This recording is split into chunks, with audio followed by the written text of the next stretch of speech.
അസ്വസ്ഥതകളിൽ നിന്ന് മനസ്സിനെ സ്വസ്ഥമാക്കുന്ന ചില കാര്യങ്ങളാണ്. അതിനുള്ള ഒരേ ഒരു മാർഗം വിശുദ്ധ ഖുർആനിൻ്റെ അമാനുഷികമായ വചനങ്ങളാണ്. കപ്പലോട്ടിക്കൊണ്ടിരിക്കുന്ന ഒരു കപ്പിത്താന് കാറ്റും മഴയും വരുമ്പോൾ ആ കാറ്റിനെയും മഴയെയും നിയന്ത്രിക്കാനോ തടഞ്ഞു നിർത്താനോ കഴിയില്ല. എന്നാൽ ആ കാറ്റിനും മഴക്കുമനുസരിച്ച് അയാളുടെ കപ്പലിനെ നിയന്ത്രിക്കാൻ കഴിയും. അയാൾ അത് ചെയ്താൽ മതി.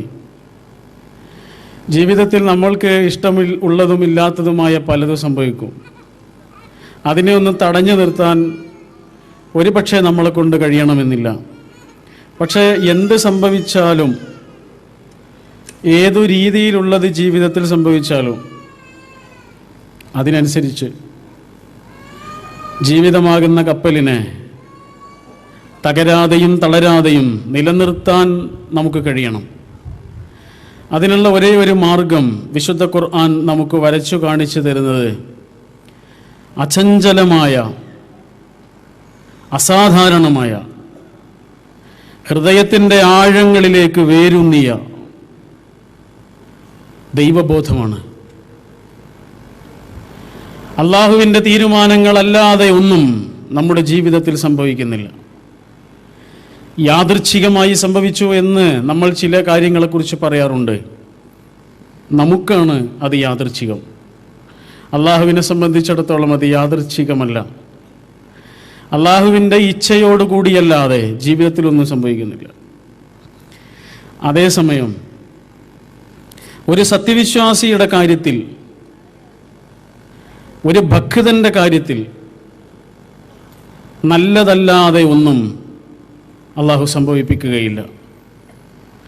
ഒരുപക്ഷെ നമ്മുടെ ഒറ്റ നോട്ടത്തിൽ അത് നല്ലതാകണമെന്നില്ല. നമുക്ക് ആ നിമിഷത്തിൽ നല്ലതാകണമെന്നില്ല. പക്ഷെ നല്ലതല്ലാത്തതൊന്നും ഒരു ഭക്തൻ്റെ ജീവിതത്തിൽ അള്ളാഹുവിനെ സൂക്ഷിച്ചുകൊണ്ട് പരമാവധി ആത്മശുദ്ധിയോടുകൂടി ജീവിക്കുന്ന ഒരാളുടെ ജീവിതത്തിൽ അയാളുടെ ജീവിതത്തിന് നന്മയല്ലാതെയൊന്നും അള്ളാഹു സംഭവിപ്പിക്കുകയില്ല. ഇത് അള്ളാഹുവിൻ്റെ വാഗ്ദാനമാണ്. അള്ളാഹുവിൻ്റെ വാഗ്ദാനമാണത്. എന്താണ് അങ്ങനെ ഒരു മനസ്സ് നമ്മുടെയൊക്കെ ഉള്ളിൽ പാകപ്പെടുന്നതിനുള്ള മാർഗം എന്താണ്? ഒന്നാമതായി നമ്മുടെ ഈമാനിനെ നമ്മൾ പുനഃപരിശോധിക്കുക എന്നുള്ളതാണ്. എന്താണ് യഥാർത്ഥത്തിൽ ഈമാൻ? നമ്മൾ വിശ്വാസം എന്ന് പറയും. അത് വിശ്വാസമാണോ? നമ്മുടെ ഭാഷയിൽ അങ്ങനെ പറയുന്നു, അതല്ലാതെ മറ്റു വാക്കുകളില്ലാത്തത് കൊണ്ട് നമ്മളും അത് ഉപയോഗിക്കുന്നു. പക്ഷെ ഈമാൻ എന്ന് പറഞ്ഞാൽ വിശ്വാസമാണോ? നിങ്ങൾ ആലോചിച്ച് നോക്ക്. ഇപ്പോൾ ഇവിടെ ഒരാൾ നിന്ന് സംസാരിക്കുന്നുണ്ട് എന്നുള്ളത് വിശ്വാസമാണോ? ഉറപ്പല്ലേ? നമ്മളൊക്കെ ഇവിടെ ഇരിക്കുന്നുണ്ട് എന്നുള്ളത് വിശ്വാസമാണോ? ഉറപ്പല്ലേ? അത് നമ്മൾക്ക് ശ്വാസമുണ്ട് എന്നുള്ളത് വിശ്വാസമല്ലേ? വിശ്വാസമാണോ? അല്ല, ഉറപ്പാണ്. നമ്മൾ ഈ കാണുന്ന കാഴ്ചകളൊക്കെ വിശ്വാസമാണോ? ഉറപ്പാണോ? ഉറപ്പാണ്. അങ്ങനെയാണെങ്കിൽ നമ്മുടെ കൂടെ ഒരു അല്ലാഹു ഉണ്ട് എന്നുള്ളത് വിശ്വാസമാണോ? ഉറപ്പാണോ? അത് ഉറപ്പാണ്, വിശ്വാസമല്ല. നെഞ്ചിൽ കല്ല് കയറ്റി വെച്ച് മരുഭൂമിയിലൂടെ ആഞ്ഞു വലിക്കപ്പെട്ടപ്പോഴും ഉയർത്താവുന്നത്ര ഉച്ചത്തിൽ അല്ലാഹു അഹദ് എന്ന് ആവർത്തിച്ചു പറഞ്ഞ പാവം ബിലാൽ ബിൻ റവാഹ് റളിയല്ലാഹു അൻഹുവിൻ്റെ മനസ്സിലുണ്ടായിരുന്നത് വിശ്വാസമാണോ? ഉറപ്പാണോ? ഉറപ്പായിരുന്നു. മർമ്മസ്ഥാനങ്ങളിൽ മുഴുവനും കുന്തമുനകൾ കൊണ്ട് കുത്തി നോവിച്ചപ്പോഴും ലാ ഇലാഹ ഇല്ലല്ലയിൽ നിന്ന് പിന്മാറുകയില്ല എന്ന് ആവർത്തിച്ചു പറഞ്ഞ പാവം സുമയ്യ റളിയല്ലാഹു അൻഹയുടെ ഉള്ളിലുണ്ടായിരുന്നത് വിശ്വാസമാണോ? ഉറപ്പാണോ? ഉറപ്പായിരുന്നു. ഒരു സംശയവുമില്ല. ശരീരഭാഗങ്ങളിലെല്ലാം ആണി തറക്കപ്പെട്ട് കുരിശിൽ ചോരയിൽ കുളിച്ചു കിടക്കുമ്പോഴും പരിഹസിച്ച് ചിരിക്കുന്ന ശത്രുക്കളുടെ മുഖത്ത് നോക്കിയിട്ട് ലസ്തു ഉബാലി ഹൈന ഉഖ്തല മുസ്ലിമൻ അലാ അയ്യി ജംബിൻ കാന ലില്ലാഹി മസ്റഇ എന്ന് പാട്ടുപാടിയ പാവം ഖുബൈബ് ബിൻ ഖബ്ബാബ് ബിൻ അറത്ത് റളിയല്ലാഹു അൻഹുവിന്റെ മനസ്സിലുണ്ടായിരുന്നത് വിശ്വാസമാണോ? ഉറപ്പാണോ? ആ ഉറപ്പ് തന്നെയാണ് എൻ്റെ ഉള്ളിലുള്ളത് എന്ന് എൻ്റെ ഹൃദയത്തിൽ കൈവച്ചുകൊണ്ട് എനിക്ക് പറയാൻ കഴിയുന്നുണ്ടോ? നിങ്ങൾക്ക് പറയാൻ കഴിയുന്നുണ്ടോ? ഉണ്ടെങ്കിൽ നമ്മൾ അനുഭവിക്കുന്ന അസാധാരണമായ ഒരു മനഃശാന്തിയുണ്ട്. ജീവിതത്തിൽ എന്ത് സംഭവിച്ചാലും പിടിച്ചു നിൽക്കാൻ കഴിയുന്ന ഒരു ഊർജപ്രസാരണമുണ്ട് ഉള്ളിൽ നിന്ന്. നമ്മൾ അനുഭവിക്കുന്നത് ആ ഒരു ശക്തി സ്രോതസ് നമ്മൾ അനുഭവിക്കും. അല്ലാഹു റഹ്മാനാണ് എന്ന് നമ്മുടെ കണ്ണിന്റെ മുന്നിൽ നമ്മൾ അനുഭവിക്കും. അല്ലാഹ് പറയുന്നതാണ്. ഇത് പറയാനും പ്രസംഗിക്കാനുമുള്ള ഒന്നല്ല ഈമാൻ, നമ്മൾ അനുഭവിക്കാനുള്ളതാണ്. ജീവിതത്തിൽ നന്മയാകട്ടെ തിന്മയാകട്ടെ വരാനിരിക്കുന്ന ഏത് കാര്യങ്ങളെയും ഒരു മുഅ്മിനിന്റെ നെഞ്ചുറപ്പോടുകൂടി സ്വീകരിക്കാൻ കഴിയുന്ന ഒരവസ്ഥയിലേക്ക് നമ്മുടെ മനസ്സിനെ പാകപ്പെടുത്തണമെന്നുണ്ടെങ്കിൽ ഈമാൻ തന്നെയാണ് പുനഃപരിശോധിക്കേണ്ടത്. ഈമാൻ. ആരായിരുന്നു ഹബീബായ റസൂൽ തിരുമേനി സല്ലല്ലാഹു അലൈഹി വസല്ലം? നിങ്ങൾ ആലോചിച്ച് നോക്ക്. എന്ത് സുഖമാണ് ആ ജീവിതത്തിൽ കിട്ടിയത്? ഒരു സുഖവും കിട്ടിയിട്ടില്ല. ഒരു മനുഷ്യന്റെ സുഖങ്ങൾ, ജീവിതത്തിലെ സന്തോഷങ്ങൾ വല്ലതും കിട്ടിയിട്ടുണ്ടോ? നമ്മൾക്കൊക്കെ ഇല്ലേ കുറേ സന്തോഷങ്ങൾ? കുട്ടിക്കാലം മുതൽ നമ്മുടെ മനസ്സിൻ്റെ ഏറ്റവും വലിയ ആഹ്ലാദം എന്ന് പറഞ്ഞാൽ എന്താ? നമ്മുടെ ഉമ്മ, നമ്മുടെ ഉപ്പ. അതൊക്കെ ഒരു മനുഷ്യൻ്റെ ഏറ്റവും വലിയ ആശ്വാസത്തിൻ്റെ അനുഭവമാണ്. പ്രിയപ്പെട്ട മുഹമ്മദ് അലി സാഹിബ് ഒരിക്കൽ ഒരു പ്രസംഗത്തിൽ പറയുണ്ടായി, നമ്മുടെ ഉപ്പയും ഉമ്മയും ജീവിച്ചിരിക്കുന്ന കാലമാണ് നമ്മുടെ ജീവിതത്തിലെ ഏറ്റവും നല്ല കാലമെന്ന്. ഉമ്മ അസ്സലാമു അലൈക്കും എന്ന് പറഞ്ഞിട്ട് വീട്ടിലേക്ക് കയറി ചെല്ലുന്നൊരു രംഗമുണ്ട്. മനാഫ് മാഷ് അതിനെക്കുറിച്ച് എഴുതിയിട്ടുണ്ട്. അതൊരു സൗഭാഗ്യമല്ലേ? ഉമ്മ അസ്സലാമു അലൈക്കും എന്ന് പറഞ്ഞിട്ട് വീട്ടിലേക്ക് കയറി ചെല്ലാൻ കഴിയാത്ത ആളുകൾ ഇവിടെ ഇരിക്കുന്നില്ലേ? ജീവിതത്തിൽ ഉമ്മയുടെ മുഖമൊന്ന് കാണാത്ത ആളുകൾ ഇവിടെ ഇരിക്കുന്നില്ലേ? ഉമ്മയുടെ സ്നേഹവും താരാട്ടും തലോടലും ലഭിക്കാത്ത ആളുകൾ ഇവിടെ ഇരിക്കുന്നില്ലേ? അവർക്കറിയാം അതിൻ്റെ വിഷമം എന്നുള്ളത്. അങ്ങനെയാണെങ്കിൽ ഉമ്മ എന്നുള്ള ഒരു സാന്ത്വനം അള്ളാഹിൻ്റെ റസൂലിന് കിട്ടിയിട്ടില്ല സ്വല്ലല്ലാഹു അലൈഹി വസല്ലം. അത് കിട്ടിയത് മനസ്സിലായി തുടങ്ങിയപ്പോഴേക്ക് അത് നഷ്ടപ്പെട്ടു. പിന്നെ വാപ്പ, ഉപ്പയുടെ സ്നേഹവും ഉപ്പയുടെ തലോടലും ഉപ്പയുടെ നിർദ്ദേശങ്ങളും ഉപ്പയുടെ ശകാരവും ഉപ്പയുടെ വഴികാട്ടലും നമ്മുടെ ജീവിതത്തിലെ ഒരിക്കലും കെട്ടുപോകാത്ത വെളിച്ചമായി നമ്മുടെ കാൽവഴികളുടെ മുന്നിലുണ്ട്.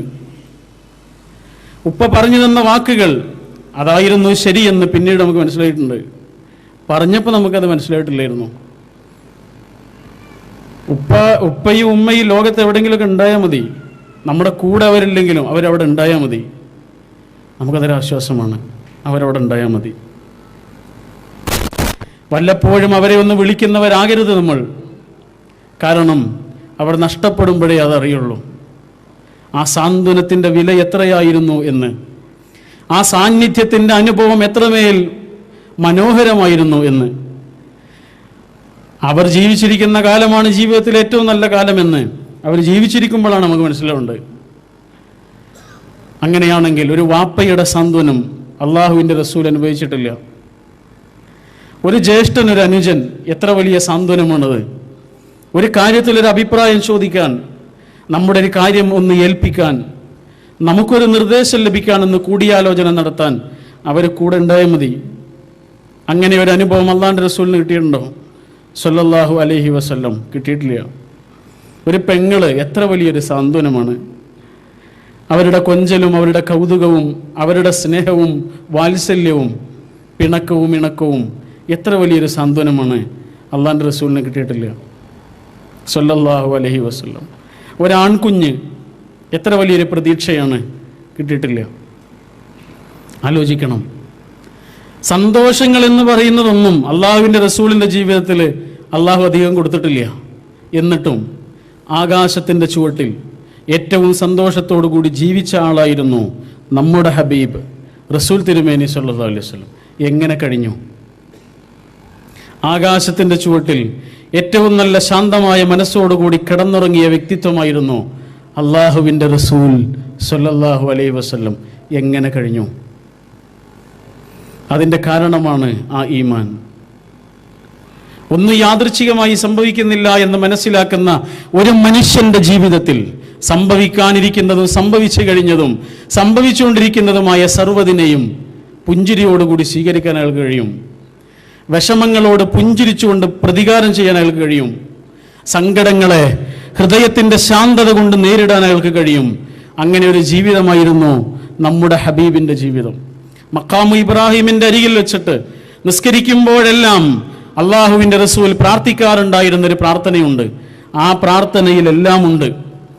റസൂൽ തിരുമേനിയുടെ ജീവിത വീക്ഷണം ആ പ്രാർത്ഥനയിൽ ഉള്ളടങ്ങിയിട്ടുണ്ട്.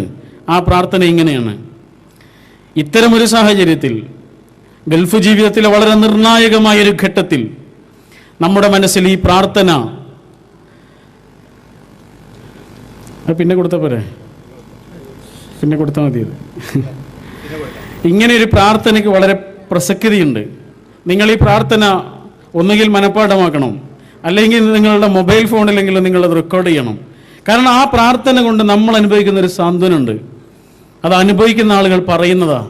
ജീവിതത്തിലൊരു വിഷമസന്ധിയിൽ ആ പ്രാർത്ഥന ഒന്ന് നാവ് ഉച്ചരിക്കുമ്പോൾ, ആ പ്രാർത്ഥനയൊന്ന് ഓർത്തെടുക്കുമ്പോൾ മനസ്സനുഭവിക്കുന്ന ഒരു പ്രശാന്തതയുണ്ട്. കാരണം ആ പ്രാർത്ഥനയുടെ ആശയങ്ങൾ അങ്ങനെയാണ്. ആ പ്രാർത്ഥന കേട്ടോളൂ: അല്ലാഹുമ്മ ഇന്നി അസ്അലുക ഈമാനൻ യുബാശിറു ഖൽബി വയഖീനൻ സ്വാദിഖൻ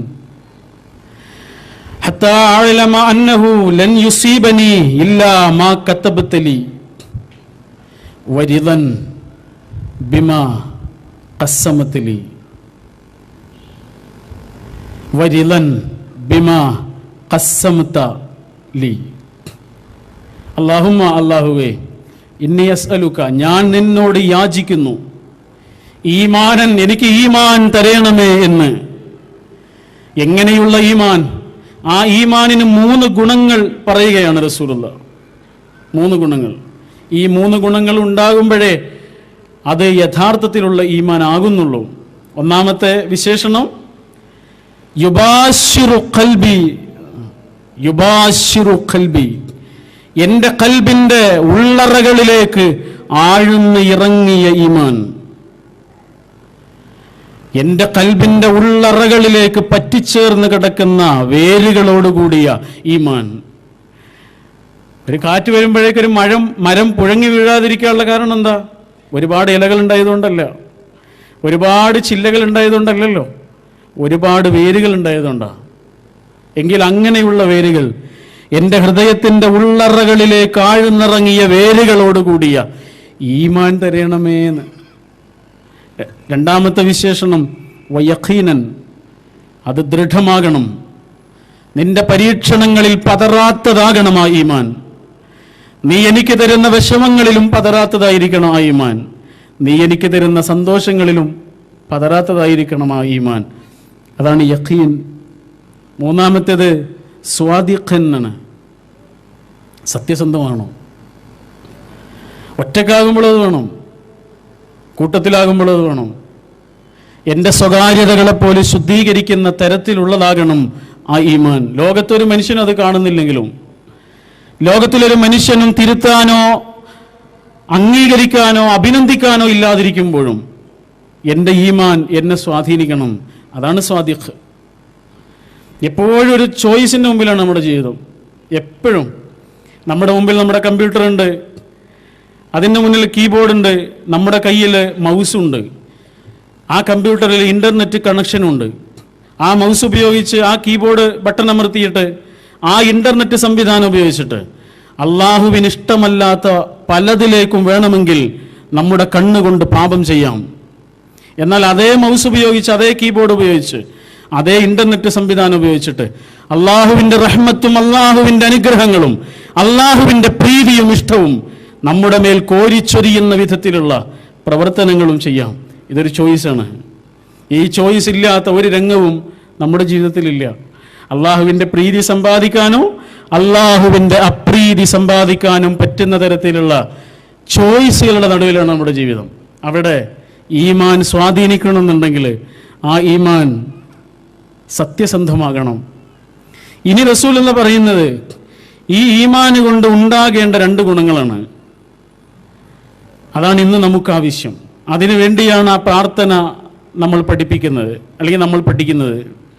റസൂൽ പറയാ, ഹത്താ ഉലമ, ഇങ്ങനെയൊരു ഈമാൻ എനിക്ക് ആവശ്യമുള്ളതിൻ്റെ കാരണം ഹത്താ ഉലമ, എനിക്ക് മനസ്സിലാകണം, ലൻ യുസീബനി ഇല്ലാ മാ കതബത ലി, പടച്ചവനെ എൻ്റെ ജീവിതത്തിൽ എന്ത് സംഭവിച്ചാലും അത് നിന്റെ തീരുമാനമാണെന്ന് എനിക്ക് മനസ്സിലാവണം.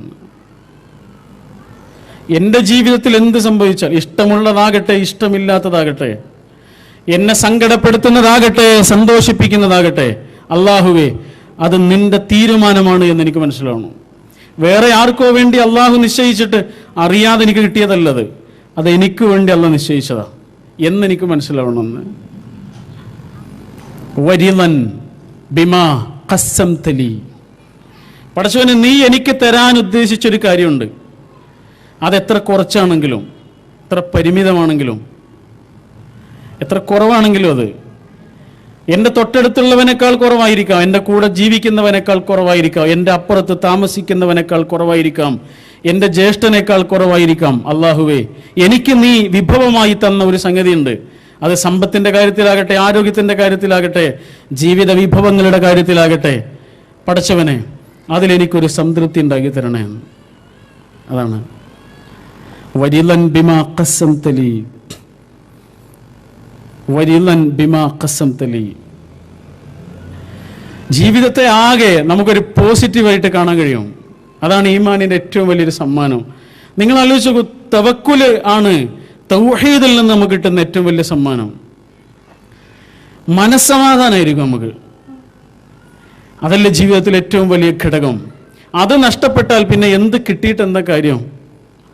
അള്ളാഹുവിൻ്റെ അടുത്ത് നിന്ന് കിട്ടുന്ന ഏറ്റവും വലിയ സമ്മാനമാണ് തവക്കുൽ കൊണ്ട് നമ്മുടെ മനസ്സ് ശാന്തമാകുന്നൊരു അന്തരീക്ഷം.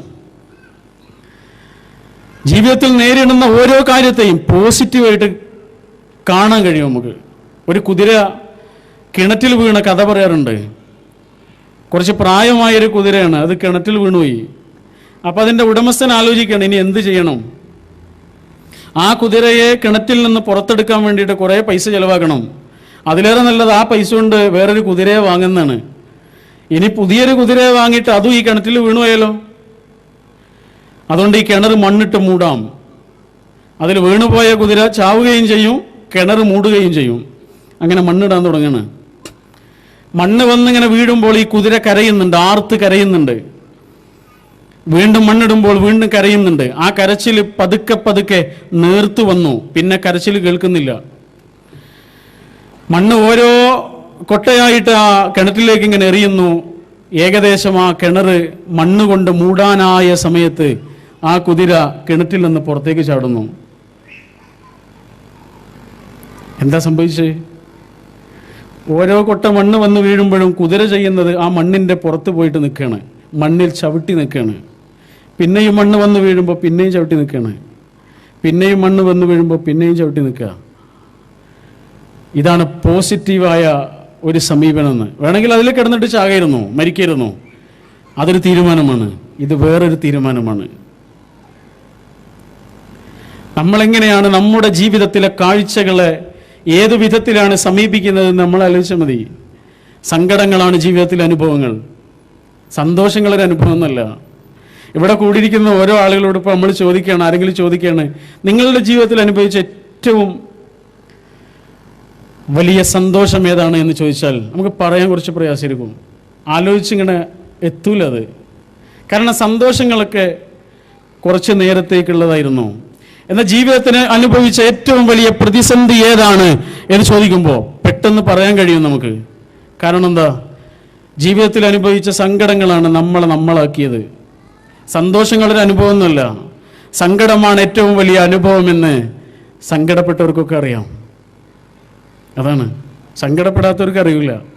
സങ്കടപ്പെടാത്തവർക്ക് ചെറിയ സങ്കടങ്ങളിൽ പോലും മനസ്സ് തകരും. എന്നാൽ സങ്കടപ്പെട്ട് വളർന്നവർക്ക് വിഷമങ്ങൾ അനുഭവിച്ച് ജീവിത സാഹചര്യങ്ങളോട് മല്ലിട്ട് വളർന്നു വന്നവർക്ക് അതിലേറെ വലുതിനെയും നേരിടാൻ കഴിയും. അബൂ താലിബിൻ്റെ ഉടമസ്ഥതയിലുള്ള ഒരു കുന്നിൻ്റെ ചെരുവിൽ അള്ളാഹുവിൻ്റെ റസൂലും സല്ലല്ലാഹു അലൈഹി വസല്ലം അവിടുത്തെ സ്വഹാബികളും 2 വർഷമാണ് ജീവിച്ചത്. കേട്ടിട്ടില്ലേ? 2 വർഷമാണ് ജീവിച്ചത്. ഒരു മുന്നൊരുക്കവും ഇല്ലാതെയാണ് അവരുടെ അങ്ങോട്ട് പോയത്. ഒരു നേരത്തെ അന്നം പോലും അവർ കയ്യിൽ കരുതിയിട്ടില്ല. വിശപ്പ് കൊണ്ട്, ദാഹം കൊണ്ട്, ക്ഷീണം കൊണ്ട് ചുണ്ട് പറ്റി വരണ്ടവർ, കവിളൊട്ടിയവർ, ശരീരം ശോഷിച്ചവർ. അവർ പറയുന്നുണ്ട്, കയ്യിലുള്ള ചാട്ടവാർ വെള്ളത്തിൽ മുക്കിയിട്ട് ഞങ്ങൾ കടിച്ചു നോക്കി, അതൊന്ന് തിന്നാൻ കഴിയുമോ എന്നറിയാൻ വിശപ്പ് കൊണ്ട്. എന്തിനാണ് അങ്ങനെ ഒരു സാഹചര്യം അല്ലാഹു കൊടുത്തത്? തീയിൽ കുരുക്കുകയായിരുന്നു അവരിന് വെയിലത്ത് വാടൂല. അതിലേറെ വലിയ പ്രതിസന്ധികളുടെ പെരുമഴ വന്നു വീണപ്പോഴും അതിൽ തകരാത്ത കരുത്തുള്ളവരാക്കി അവരെ മാറ്റിയത് ശഅബ് അബീ ത്വാലിബിന്റെ ആ കുന്നിൻ ചെരുവിൽ അവരനുഭവിച്ച ആദ്യകാല പീഡനങ്ങളായിരുന്നു. മനസ്സ് പാകപ്പെടുകയായിരുന്നു. അതിനാണ് അള്ളാഹു കൊടുത്തത്. അള്ളാഹ് ഒന്നും വെറുതെ തരൂലല്ലോ. അള്ളാഹ്ക്ക് ഉദ്ദേശ്യങ്ങളുണ്ട്. ഒരു സത്യവിശ്വാസിയുടെ കാര്യത്തിൽ, ഒരു ഭക്തനായ ആളുടെ കാര്യത്തിൽ അള്ളാഹ് എന്താണോ വിധിക്കുന്നത് അത് നന്മയായിരിക്കും, നന്മ മാത്രമേ ആകൂ. അപ്പോൾ സങ്കടങ്ങളോട് നമ്മുടെ സമീപനങ്ങൾ അങ്ങനെ ആയിരിക്കണം. ഇന്നുള്ള സന്തോഷം ഒരുപക്ഷെ നാളെ ഉണ്ടാകണമെന്നില്ല. ഇന്നലെ ഉള്ള ദുഃഖം ഇന്നില്ലല്ലോ. ഇന്നുള്ള സന്തോഷം ഒരുപക്ഷെ നാളെ ഉണ്ടാകണമെന്നില്ല. എങ്ങനെയാണ് ജീവിതത്തിൽ നേരിടുന്ന പ്രതിസന്ധികളെങ്കിലും അതിനെ നെഞ്ചൂക്കോടുകൂടി നേരിടാൻ നമുക്ക് നമ്മുടെ ഈമാൻ തന്നെയാണ് കരുത്ത്. സങ്കടങ്ങൾ അനുഭവിച്ചവരെ വല്ലതൊക്കെ ആയിട്ടുള്ളൂ. നിങ്ങൾ കേട്ടില്ലേ? 1809 ജനിച്ച ഒരാളുണ്ട്. 1809 ജനിച്ച് കുറച്ച് വർഷങ്ങൾ കഴിഞ്ഞപ്പോഴേക്ക് 6 or 7 വയസ്സായപ്പോഴേക്ക് അമ്മ മരിച്ചുപോയി. ഭക്ഷണത്തിൽ വിഷാംശം അടങ്ങിയിട്ട് അത് കഴിച്ചതോടുകൂടി അമ്മ മരിച്ചുപോയി. അമ്മയില്ലാത്ത ജീവിതം. പിന്നെ ഒരു ജ്യേഷ്ഠനും ഒരു അനുജത്തിയാണുള്ളത്. അവരും 3-4 വർഷങ്ങളുടെ ഇടയിൽ മരിച്ചുപോയി. അച്ഛനൊരു ധൂർത്തനായിരുന്നു. അതുകൊണ്ട് അവരുടെ ഒരു ഉടമസ്ഥതയിലുള്ള ഫാം തൊലഞ്ഞുപോയി, നഷ്ടക്കച്ചവടമായി പോയി. അത് അച്ഛൻ്റെ അലസ ജീവിതം കൊണ്ട് സാമ്പത്തികമായ വലിയ ഞെരുക്കങ്ങളുണ്ടായി. അതു കാരണം അവർ ആ ജന്മനാട്ടിൽ നിന്ന് മറ്റൊരു സ്ഥലത്തേക്ക് മാറി താമസിച്ചു. കെൻഡഗി എന്നാണ് ആ സ്ഥലത്തിൻ്റെ പേര്. കെൻഡഗി ഫ്രൈഡ് ചിക്കൻ നമ്മൾ കേട്ടിട്ടുണ്ടാവും. ആ സ്ഥലത്തേക്ക് അവർ മാറി താമസിച്ചു. അങ്ങനെ അച്ഛൻ വേറൊരു കല്യാണം കഴിച്ചു. നാൻസി എന്നാണ് ആ സ്ത്രീയുടെ പേര്. ആ സ്ത്രീയാണ് ആദ്യമായി ഈ കുട്ടിയുടെ ജീവിതത്തിൽ പുസ്തകങ്ങൾ കാണിച്ചു കൊടുത്തത്. 5 പുസ്തകങ്ങളുമായിട്ടാണ് ആ സ്ത്രീ ഈ വീട്ടിലേക്ക് വന്നു കയറിയത്. പുസ്തകങ്ങൾ വായിക്കുന്ന നല്ല ഗുണമുണ്ടായതുകൊണ്ട് ആ സ്ത്രീയുടെ ജീവിത വീക്ഷണത്തിലും വലിയ മാറ്റങ്ങളുണ്ടായിരുന്നു. രണ്ടാനമ്മമാരുടെ ഒരുപാട് കഥകൾ നമ്മൾ കേട്ടിട്ടുണ്ട്. പക്ഷേ ഈ രണ്ടാനമ്മ വേറൊരമ്മയായിരുന്നു. ഈ കുട്ടിയെ വായിക്കാൻ പ്രേരിപ്പിച്ചു, അക്ഷരം പഠിക്കാൻ പ്രേരിപ്പിച്ചു. സ്കൂളിലേക്ക് പോകണമെന്ന് പറഞ്ഞപ്പോൾ അതിന് പറഞ്ഞയച്ചു.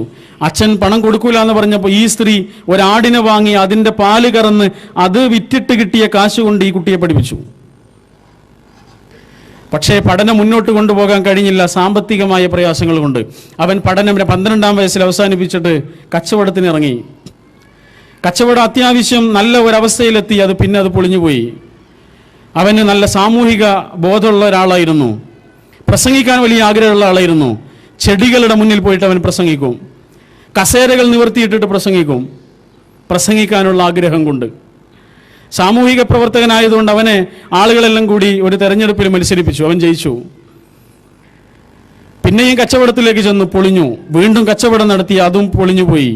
അവന് വല്ലാത്ത അസുഖങ്ങൾ വന്നു. ക്ഷയരോഗം പോലെ ശരീരത്തെ വിറപ്പിക്കുന്ന തരത്തിലുള്ള അസുഖം അവന് പിടികൂടി. ആ അസുഖത്തിൽ നിന്ന് അവൻ കരകയറി. പിന്നെയും ഒരു തെരഞ്ഞെടുപ്പിൽ മത്സരിച്ചു, പരാജയപ്പെട്ടു. വീണ്ടും തെരഞ്ഞെടുപ്പിൽ മത്സരിച്ചു, പരാജയപ്പെട്ടു. 1861 അമേരിക്കയിലെ പ്രസിഡന്റ് തെരഞ്ഞെടുപ്പിൽ അവൻ മത്സരിച്ചു. അവൻ വിജയിച്ചു. അമേരിക്കയുടെ ചരിത്രത്തിലെ ഇതിഹാസ വ്യക്തിത്വമായ എബ്രഹാം ലിങ്കന്റെ ചരിത്രമാണിത്. കെൻഡഗിയിൽ താമസിക്കുന്ന കാലത്ത് അടിമച്ചന്ത കണ്ടിരുന്നു ആ കുട്ടി. അടിമകൾ അനുഭവിക്കുന്ന പീഡനങ്ങൾ കണ്ട അവൻ അന്ന് തീരുമാനിച്ചു അടിമകളുടെ മോചനത്തിന് വേണ്ടി വല്ലതും ചെയ്യണമെന്ന്. അമേരിക്കൻ പ്രസിഡന്റായ ഉടനെ അദ്ദേഹം എടുത്ത തീരുമാനങ്ങളിൽ ഒന്ന് അടിമത്തം നിരോധിക്കുകയായിരുന്നു. 1865 മാർച്ച് 20 ഒരു നാടകം കണ്ടുകൊണ്ടിരിക്കുന്നതിനിടയിൽ നാടകത്തിലെ ഒരു നടൻ, ഇദ്ദേഹത്തിൻ്റെ എതിർപക്ഷത്തുള്ള ഒരു നടൻ അദ്ദേഹത്തെ വെടിവെച്ച് കൊല്ലുകയാണ് ഉണ്ടായത്. ആ ഇതിഹാസം അവിടെ അവസാനിപ്പിച്ചു. അദ്ദേഹത്തിൻ്റെ ഓരോ വാക്കുകളും നിങ്ങൾ ശ്രദ്ധിച്ചു നോക്കൂ. എബ്രഹാം ലിങ്കന്റെ വാക്കുകൾ ഓരോന്നും ഓരോ ആപ്തവാക്യങ്ങളാണ്. ജീവിതാനുഭവങ്ങളുടെ കരുത്തുള്ള ഒരു വ്യക്തിയുടെ വാക്കുകളാണത്.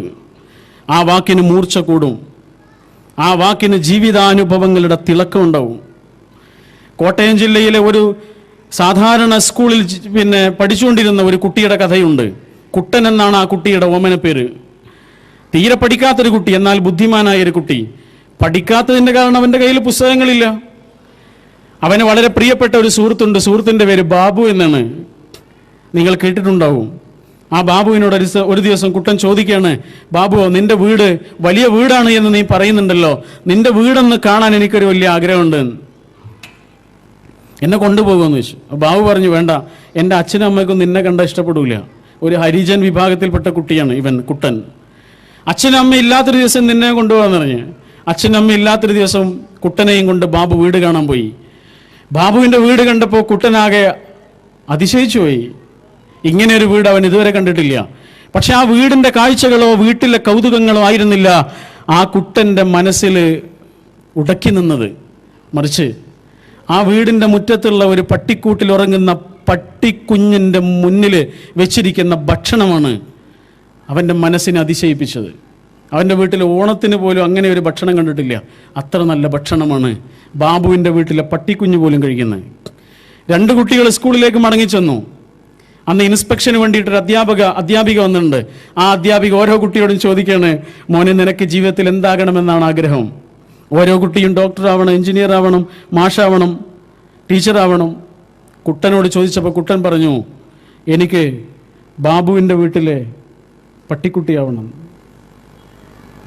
എന്താണ് പറഞ്ഞത്? ടീച്ചർക്ക് വല്ലാത്തൊരു വിഷമം ഇത് കേട്ടപ്പോൾ. ടീച്ചർ ആ കാരണങ്ങളൊക്കെ അന്വേഷിച്ചു. ഇവന് പഠിക്കണമെന്ന് മോഹൻ പക്ഷേ അവന് കഴിയുന്നില്ല, പുസ്തകങ്ങളില്ലെന്ന് പറഞ്ഞു. ടീച്ചർ പുസ്തകം വാങ്ങിക്കൊടുത്തു. അവൻ പഠിക്കാൻ തുടങ്ങി. എല്ലാ സപ്പോർട്ടും ഈ ടീച്ചർ കൊടുക്കുന്നു. അവൻ 8ാം ക്ലാസ്സിൽ നിന്ന് അത്യാവശ്യം നല്ല മാർക്കോട് കൂടി ജയിച്ചു. 9ൽ നിന്ന് ജയിച്ചു, 10ൽ നിന്ന് റാങ്കോട് കൂടി ജയിച്ചു. എറണാകുളം മഹാരാജാസ് കോളേജിലാണ് അവൻ ഉപരിപഠനത്തിന് ചേർന്നത്. പിന്നെ ഡൽഹി യൂണിവേഴ്സിറ്റിയിൽ അവന് ഉപരിപഠനത്തിന് ചേർന്നു. ഒരു ഗ്രാൻഡോട് കൂടി ലണ്ടനിൽ പഠിക്കാൻ പോയി. ലണ്ടനിലെ പഠനത്തിന് ശേഷം യൂണിവേഴ്സിറ്റിയിൽ നിന്ന് അവൻ തിരിച്ചു പോരുമ്പോൾ അവൻ്റെ വൈസ് ചാൻസലർ അവൻ്റെ കയ്യിലൊരു കത്ത് കൊടുത്തിട്ട് പറഞ്ഞു, നിങ്ങളുടെ രാജ്യത്തിൻ്റെ പ്രധാനമന്ത്രി ശ്രീ നെഹ്റുവിന് ഈ കത്ത് കൊടുക്കണമെന്ന് പറഞ്ഞു. അവൻ ഡൽഹിയിൽ വന്ന് അപ്പോയിൻമെൻ്റ് എടുത്തിട്ട് നെഹ്റുവിൻ്റെ അടുത്ത് ചെന്നിട്ട് ഈ കത്ത് കൊടുത്തു. നെഹ്റു ഈ കത്ത് വായിച്ചിട്ട് ഇവനൊന്ന് നോക്കി. കാരണം ഈ കത്തിൽ പറയുന്നത് ഇവനെക്കുറിച്ചാണ്. ഈ കുട്ടി അപാരമായ പൊട്ടൻഷ്യലുള്ള സാധ്യതകളുള്ള ഒരു കുട്ടിയാണ്. അതുകൊണ്ട് ഇവനെ ഏതെങ്കിലും ഒരു കോളേജിലെ മാഷായിട്ട് നിങ്ങൾ വിടരുത്, രാജ്യത്തിന് വേണ്ടി ഉപയോഗിക്കണം എന്നാണ് ആ കത്തിൽ പറയുന്നത്. നെഹ്റു അവനോട് പോകാൻ പറഞ്ഞ് അവൻ നാട്ടിലേക്ക് വന്നു. ഒരു കോളേജിൽ അധ്യാപകനായി. കുറച്ചു കാലം കഴിഞ്ഞപ്പോൾ അവനൊരു കത്ത് വന്നു. ഡൽഹിയിലെ പ്രൈം മിനിസ്റ്ററുടെ ഓഫീസിൽ നിന്നാണ് കത്ത്. കത്ത് പൊളിച്ചു നോക്കുമ്പോൾ കാണുന്നത് ഡൽഹിയിലേക്ക് ചെല്ലാൻ പറഞ്ഞു. ഡൽഹിയിലേക്ക് ചെന്നു. നെഹ്റു അവനോട് പറഞ്ഞു, നീ ബർമ്മയിലെ അംബാസഡർ ആവണമെന്ന് പറഞ്ഞു. ബർമ്മയിൽ ഇന്ത്യയുടെ പ്രതിനിധിയായി അവനെത്തി. ഒരുപാട് രാജ്യങ്ങളിൽ ഇന്ത്യയുടെ പ്രാതിനിധ്യം അവൻ വഹിച്ചു. അവൻ പഠിച്ച് വളർന്ന ലണ്ടനിലും വലിയൊരു ഓഫീസിൻ്റെ അധികാരിയായി അവൻ മാറി. ഒരുപാട് കാലം കഴിഞ്ഞപ്പോൾ നെഹ്റു പറഞ്ഞു, ഇനി മതി, തിരിച്ചു വരണം. അങ്ങനെ അവൻ തിരിച്ചു വന്നു. പിന്നീട് കോൺഗ്രസിൻ്റെ ടിക്കറ്റിൽ അവൻ മത്സരിച്ച് MP ആയി, മന്ത്രിയായി, സഹമന്ത്രിയായി, പിന്നെ മന്ത്രിയായി. ഒരുപാട് പടവുകൾ ചവിട്ടിക്കേറി. കുറേ കാലം കഴിഞ്ഞപ്പോൾ ഇന്ത്യയിലിറങ്ങിയ പത്രങ്ങളിലെല്ലാം ഈ പഴയ കുട്ടൻ്റെ വലിയ ഫോട്ടോയുണ്ട്. ആ ഫോട്ടോയുടെ അടിയിലുണ്ട് KR നാരായണൻ, ഇന്ത്യയുടെ രാഷ്ട്രപതി, പ്രസിഡന്റ് ഓഫ് ഇന്ത്യ. ബാബുവിൻ്റെ വീട്ടിലെ പട്ടിക്കുട്ടിയാകണമെന്ന് ആഗ്രഹിച്ച ഒരു കുട്ടിയുടെ ജീവിത വളർച്ചയുടെ പടവുകളാണിത്. സങ്കടങ്ങളാണ് നമ്മളാക്കുന്നത്. സന്തോഷങ്ങൾ നമുക്കൊന്നും പ്രദാനം ചെയ്യുന്നില്ല. അങ്ങനെയാണെങ്കിൽ അള്ളാഹു റഹ്മാനു റഹീമുമാണ്, അർഹമുറാഹിമാണ് എന്നാണ് നമ്മൾ വിശ്വസിക്കുന്നത്, നമ്മൾ ഉറപ്പിക്കുന്നത്. അർഹമുറാഹിമാണ് അള്ളാഹു. അർഹമുറാഹിം എന്ന് പറഞ്ഞാൽ എന്താ? കാരുണ്യവാന്മാരിൽ വെച്ച് ഏറ്റവും വലിയ കാരുണ്യവാൻ എന്നാണ്. അതാണ് അതിൻ്റെ അർത്ഥം. കാരുണ്യവാനാണ് എന്നല്ല, കാരുണ്യവാന്മാരിൽ വെച്ച് ഏറ്റവും വലിയ കാരുണ്യവാൻ. അങ്ങനെ ഒരു കാരുണ്യവാൻ നമ്മുടെ ജീവിതത്തിൽ തരുന്ന രോഗങ്ങൾ കാരുണ്യത്തിൻ്റെ ഭാഗമാണ്. സങ്കടങ്ങൾ കാരുണ്യത്തിൻ്റെ ഭാഗമാണ്. വേദനകൾ, പ്രതിസന്ധികൾ ഒക്കെ കാരുണ്യത്തിൻ്റെ ഭാഗമാണ് എന്നൊരാൾ തിരിച്ചറിയുമ്പോഴാണ് അയാൾക്ക് അല്ലാഹു റഹ്മാനാണ് എന്ന് കണ്ണിൻ്റെ മുന്നിൽ അയാൾ അനുഭവിക്കുക.